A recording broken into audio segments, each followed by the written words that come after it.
Welcome to a very special Coach's Corner here on ICGales.com. John Stanko being joined here by Karen Dolins, sports nutritionist for the Iona Gaels. So, Karen, thank you for joining us. And the first question I have for you is, what do you do here at Iona College in athletics as a sports nutritionist? Well, thanks for having me. I'm really thrilled to be here and to be able to talk about sports nutrition services here at Iona. We're really thrilled that we have this program here because it's something that a lot of the, if not all of the larger schools have been incorporating for a long time now out of recognition of the important role that nutrition plays in helping athletes be better athletes, helping them recover from practice sessions, helping them prevent injury and recover from injury, stay healthy, and manage their very busy schedules that they have being student athletes. So what I do is I conduct workshops with all the different teams. That's usually arranged through the coaches, and we try to have one a year with every team, where we talk to the team as a whole about general sports nutrition guidelines. There's a lot of myth busting in those workshops because there's just so much misinformation in the world of sports nutrition. So we talk about some of those myths and a little bit about science-based sports nutrition recommendations. And then I also work one-on-one with individual athletes.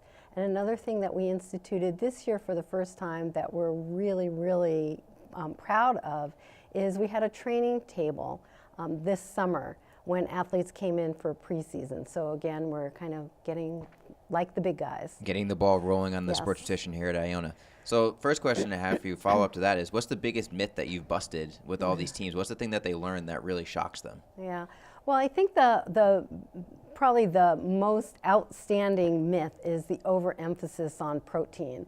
And one thing that I really try to stress with the athletes is that protein is just one nutrient. And there are many nutrients, and nutrients act like members of a team. And yes, it's important to have that one nutrient, but if you don't have all of the other players, you're not going to win many ball games. So I would have to say that that's the biggest, that it's a mistake to focus exclusively on protein and not worry so much about anything else. We really have to take a look at where all those nutrients are coming from. Now, you work hand in hand with Kelly Shaver, the head strength and conditioning coach, and Sam DeRosa, the head athletic trainer here at Iona. Can you expand on your relationship with those two parts of athletics? Absolutely. We make a wonderful team, and I'm just so thrilled to be a part of what they do here at Iona. So again, they recognize how important nutrition is in terms of recovery from injury, as well as in enhancing the benefits that we're going to see from all that strength and conditioning that goes on. So typically what happens is that Kelly, for example, will see the people in the training room, and they'll come in for these heavy-duty workouts, and they will have no fuel in their tank.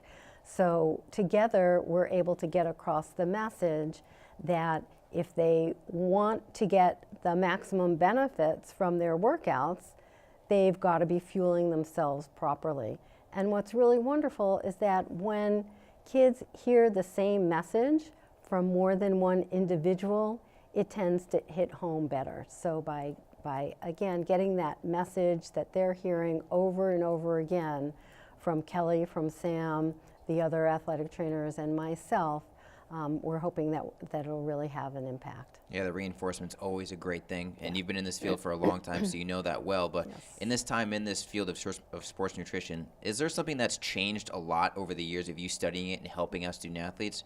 Or is it something that's kind of stayed the same? You just had to find different ways of teaching everybody? Yeah, you know, I wouldn't say anything has really changed that much in terms of the science. What's changed a lot, I think, is the promotion of dietary supplements. So the dietary supplement business is a huge multi-billion-dollar business. I think something like $40 billion in recent years. And so, as you can imagine, they put an enormous amount of money into marketing these products. So a lot of what we have to do is help athletes tease out what kind of benefit they might or might not get from these supplements, and contrast that with the benefits that they would get from improving their nutrition. But you know, if there's one thing that I would say that maybe we emphasize a little bit more is the understanding of how important nutrient timing is, meaning how are people distributing their nutrients throughout the day. So, for example, it's not enough to make sure that you're getting enough protein throughout the day or enough carbohydrate or vitamins, but it's how you're distributing that throughout the day that's going to determine the effectiveness in the way that your body can actually use those nutrients. So we do focus on nutrient timing probably more than we did before. So you mentioned the supplements and kind of the protein that everyone is obsessed with nowadays, the billion-dollar industry. From your perspective, the supplements, does it matter on a sport-to-sport basis which ones you take or you don't, or is it more on a broad level where you recommend some and then say, no, stay away from these? So that's a really good question. And there are some instances where certain supplements might be beneficial for more sprint type of activities and more strength-based activities versus others that might be more beneficial for more endurance activities. But what I have to say is that for the most part, much more benefit will be derived by making sure that the athlete is getting the right nutrients at the right times than by focusing on any specific supplements. So I know that, for example, some in the sports world might feel that certain nutrients are important for their athletes to be sure that they're getting, and that's true, but we want them to be getting those nutrients in the context with an overall performance enhancing diet. So we feel that that's a much better way to go as opposed to recommending supplements. You mentioned in the open how you have one-on-one meetings with the student athletes, kind of to mentor them about them on a personal level. Can you just explain what goes into prepping for those one-on-one meetings with the student athletes and what those meetings are like? Sure. You know, it's ideal if an athlete were to come to me with a food log that they've prepared in advance, a food and activity log. So I know not only what they're eating and what their workouts consist of, but also the timing of each and relative to each other. But I don't usually ask them to do that beforehand. I'll usually ask them to do that once we've had our first visit. What I'm looking for, the first thing I ask any athlete is what it is that they want to achieve from our time together. Because I need to make sure that I'm going to be achieving the goals that they've set for themselves, not what my own goals might be for that particular athlete. So we start there with what their own particular goals are, and then we see where the conversation takes us. Well, obviously your time here at Iona has already changed a lot of things, but the sports nutrition world is evolving at a very fast pace. So where do you see the influence of sports nutrition going maybe in 5 years here at Iona and abroad across the country in all NCAA athletics?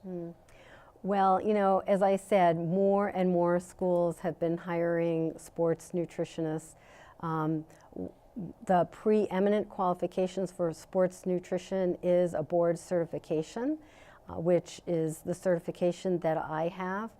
Some schools are opting to go with people who are more generalists and then enlisting their help with the athletes. But I think that more and more schools are going to follow the big conferences in making sure that their sports nutritionists are credentialed in sports nutrition. And just as it's been growing enormously among the larger schools, I think we're going to see that any school that doesn't have sports nutrition is going to be at a competitive disadvantage. So I see that as really growing.